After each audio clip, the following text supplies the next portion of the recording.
Queen, Yes. I'm curious. As a daughter, you have an opinion on fathers.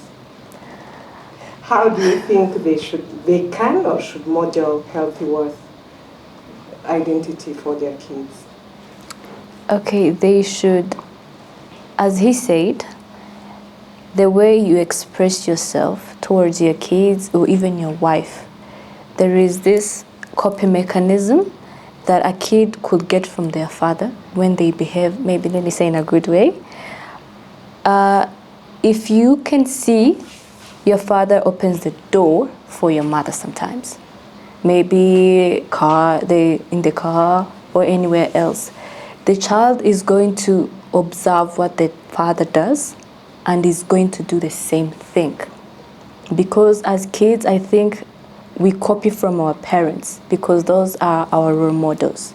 Especially our young girls. Actually, we like to copy from our dads because we love them. Doesn't mean that we don't love our mothers, but we love them too. So we're likely to copy from our father because some girls, they will be like, I want to get married maybe someday, and I want to marry a person who treats the way my dad treats my mother. Yeah. So I think the behavior of a father is really necessary when it comes to a good behavior. Thank you. You just reminded me of something I read yesterday in a book. And I would like Dr. Detunji to react on it because it talks about some children, some people turn to be homosexuals as a result of childhood experiences with their parents. Either lack bad experiences with the same sex, like a girl with a mother or a son with a dad.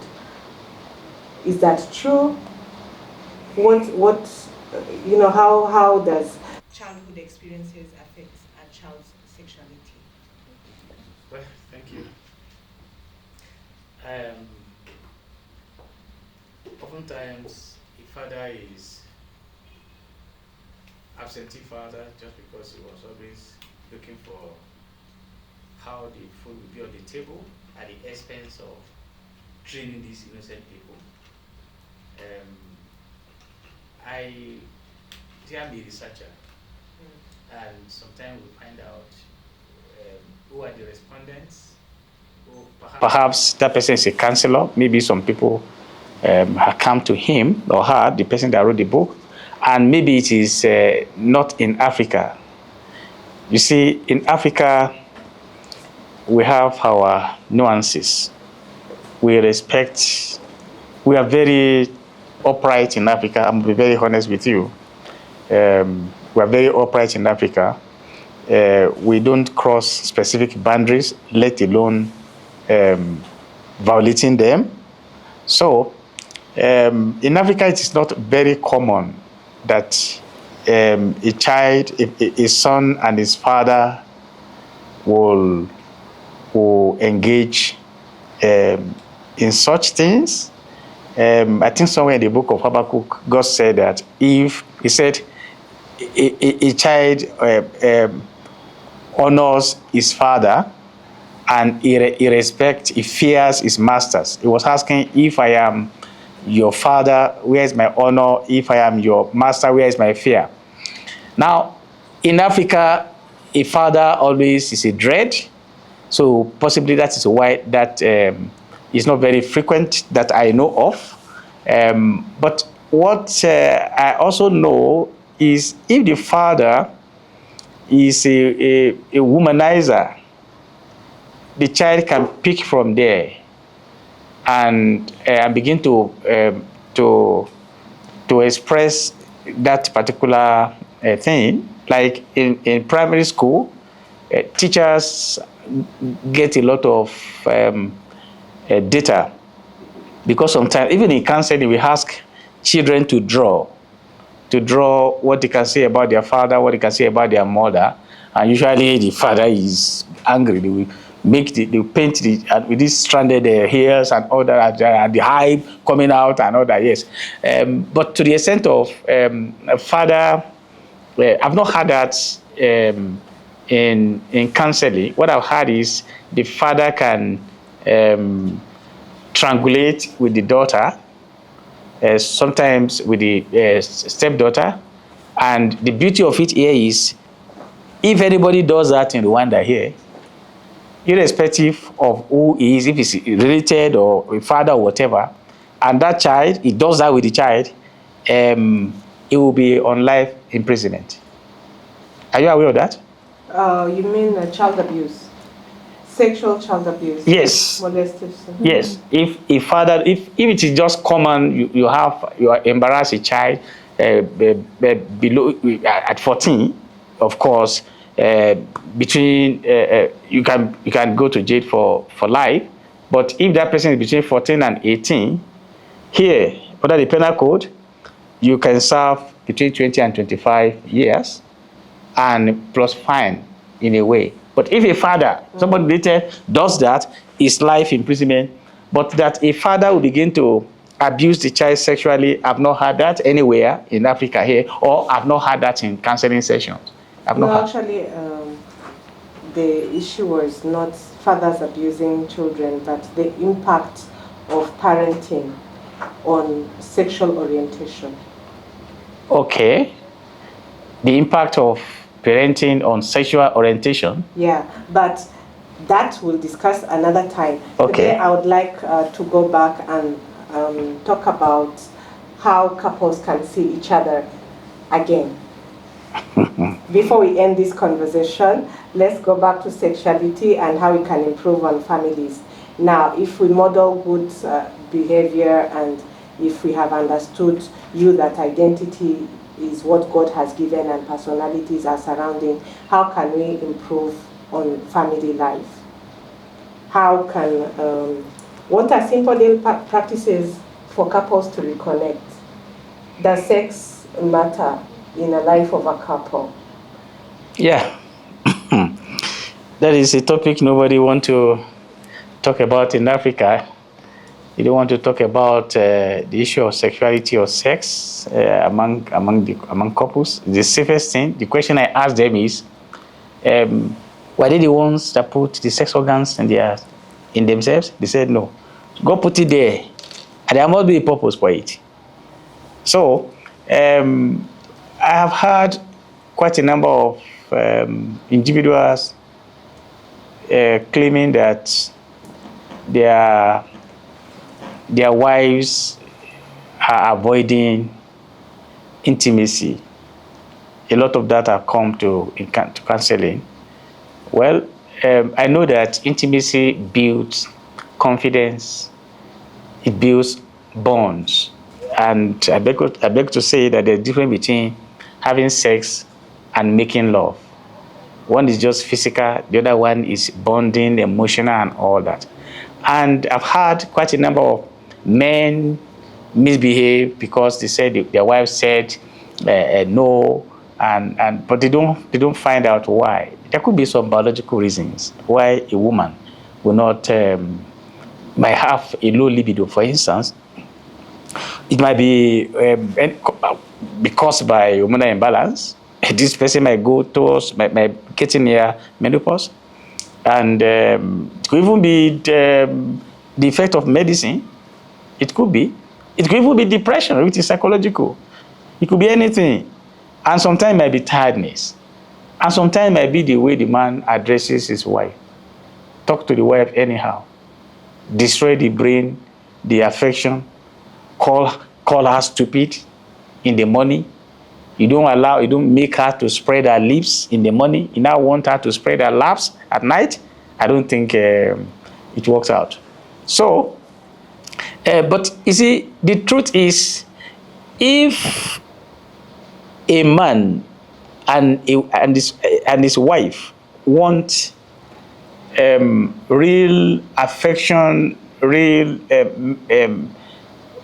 mental impact and physical impact, they should allow intimacy. For woman, is good. For man, is equally very good. I mean, medically, it's very good. So it's like when they don't do it, you see, there are a lot of things going on when a man and his wife are having a bonded intimacy, there are some neurotransmitters like serotonin, dopamine. That, you see, serotonin will make you sleep. When I see men talk around and just they're having this, I say, oh, guy, I mean in counseling, I say, talk to me about the intimacy with your wife. They, oh, that one, we have to forget it. So it can be serious. If you want bonding, if you want calmness, you want to engage in intimacy. I want to talk good to each other. I want to have family business. And you want to have a time you really discuss. I'm talking about building the communication skills, express it, and making each of you to be partners. There's no person that is the superior or another person that is inferior. No, everybody is good. Father is the king in the house. The mother is the queen in the house. So we all have a duty and responsibility. We are all important. A man cannot impregnate himself, cannot carry the baby for 9 months. So how can you now say is my baby and I'm the superior? No, Bible says male and female may eat them. I am curious to hear what Queen has to say to this straight question. Who do you think should propose the first, the other should make the move to sexual intercourse between a couple? I think, for me, I think it's both of them. So if you are to express that, I think a woman can say it, be like I want to have intimacy or anything. Even a man can do the same. So when you are a couple, it means that you are one. You decided to be a couple because you love each other, not because of anything else. You love each other, so I think it's 50-50. What should a woman do if you approach your husband or your partner for intercourse and he thinks otherwise, you know? About that. So I think they should like I don't know how to say it in a proper way.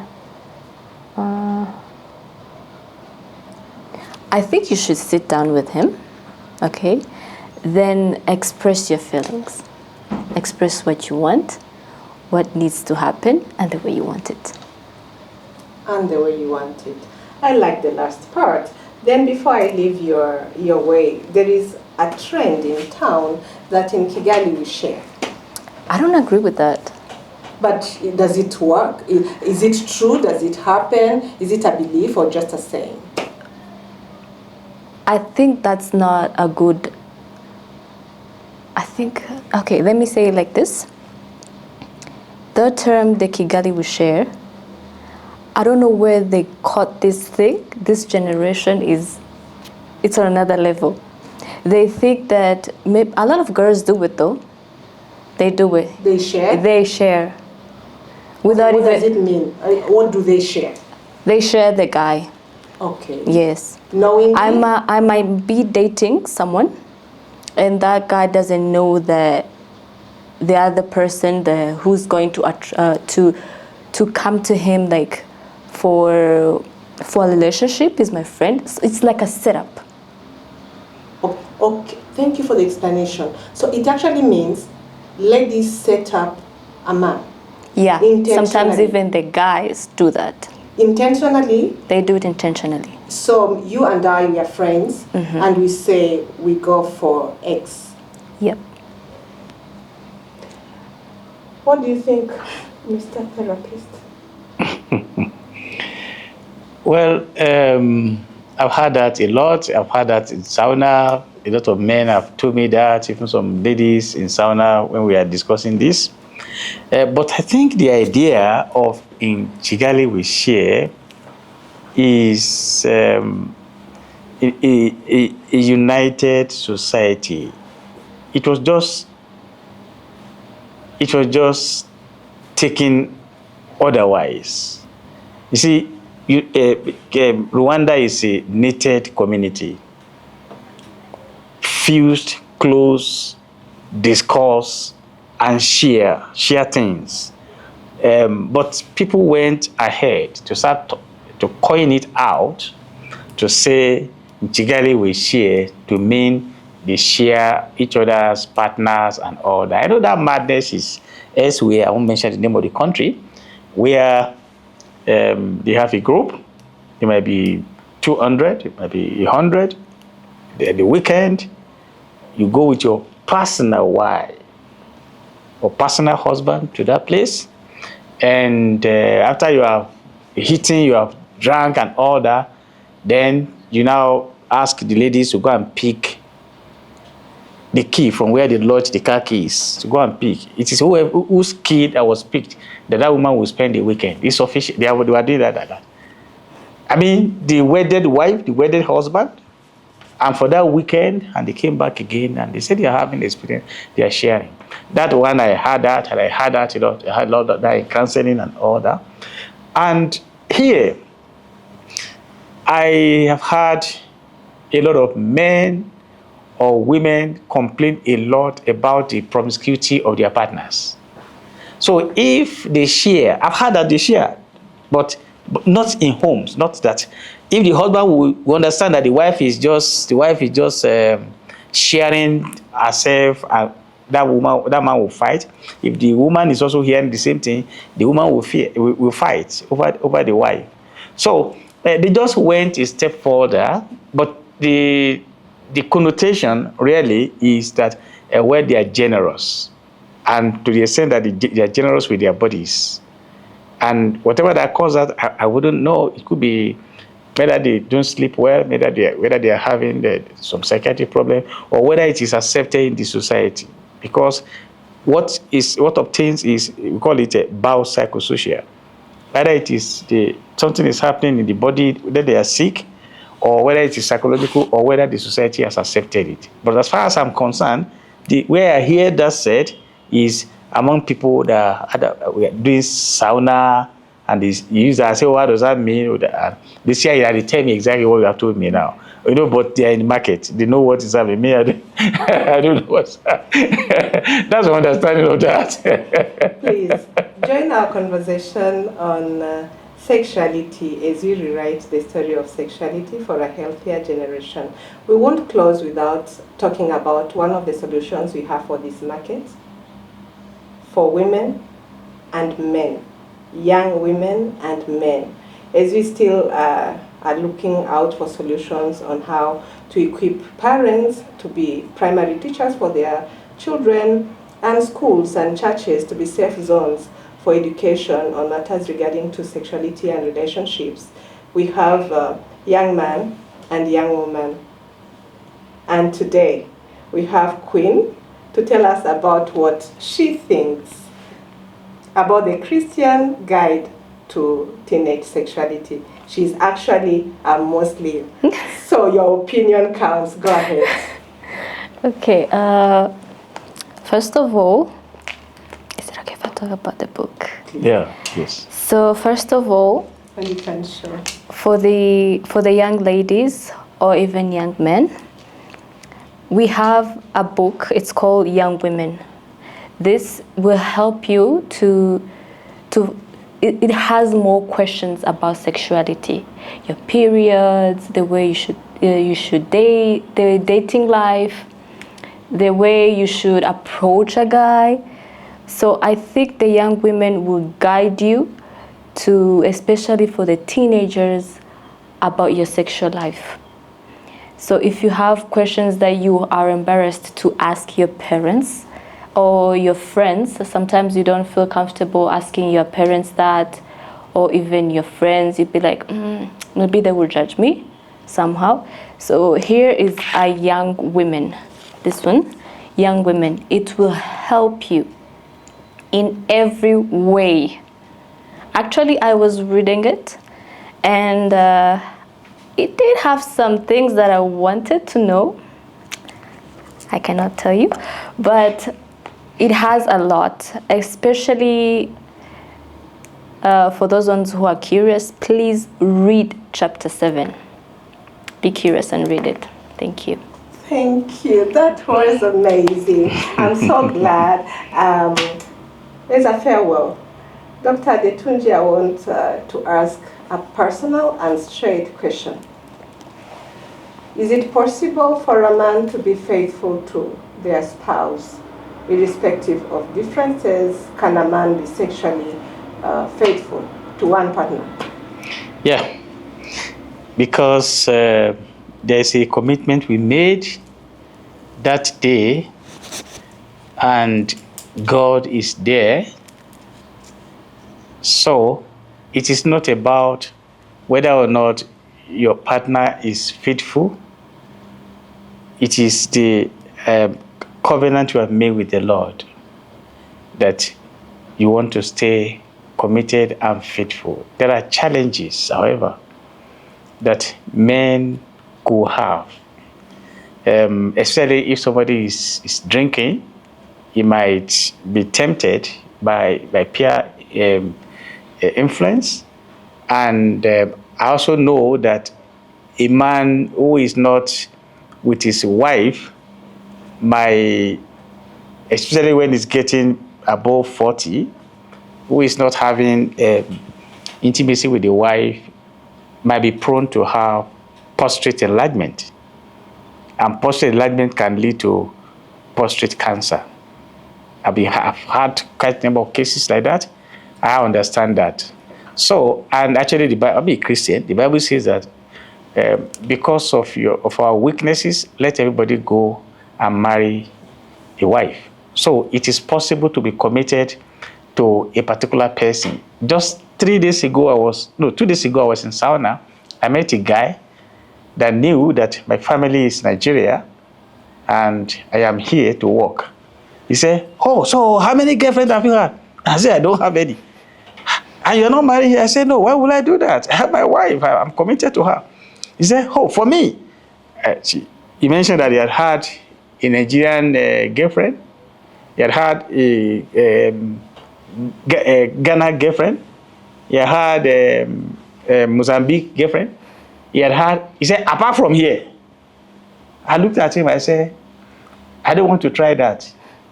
Because I might get lost, besides I'm getting old." He said, "Well, if you have taken that position, then go." It is possible to do that, to be honest, to be simple, to be committed to your vow, irrespective of whatever challenges you're having. It is not masculine to cheat. I hear that a lot. How does every man cheat? It's not masculine. That person cheating, find out why he or she cheats. He might be having some mental health. I've seen that before. I've seen people that left their homes and they got to rent a house with some ladies, and by the time one day they just woke up, they said, "Where is Mama? Where's my children?" He said, "What are you talking about?" He said, "No, where are they?" And he entered his car and he drove home. And what? Because this guy was just having some psychiatric problem when he met this guy. And by the time he came back, I think he was having bipolar. By the time bipolar went down, he picked his car and went to meet his wife again. So it is possible to be loyal. It's loyalty. That loyalty is not to your wife. The loyalty is to God, whom you made the covenant to stay with. I'm not saying you cannot stumble. There are people that stumble. I told them that it is possible to stumble. Bible says that if a righteous man falls 7 times, God said he will lift him up the whole 7 times. But not that you're just saying, "Oh, what you want to do now, you want to be jumping from one bed to the other." It is actually medically risky. Although some men told me that it's equally expensive. Thank you very much, Dr. Detunji, for honoring our invitation. And Queen, it was really a pleasure having you on this conversation. Join our conversation next time on Bakunzi Foundation, and you can also visit our website on www.bakunzi.org.rw. Till next time, bye-bye.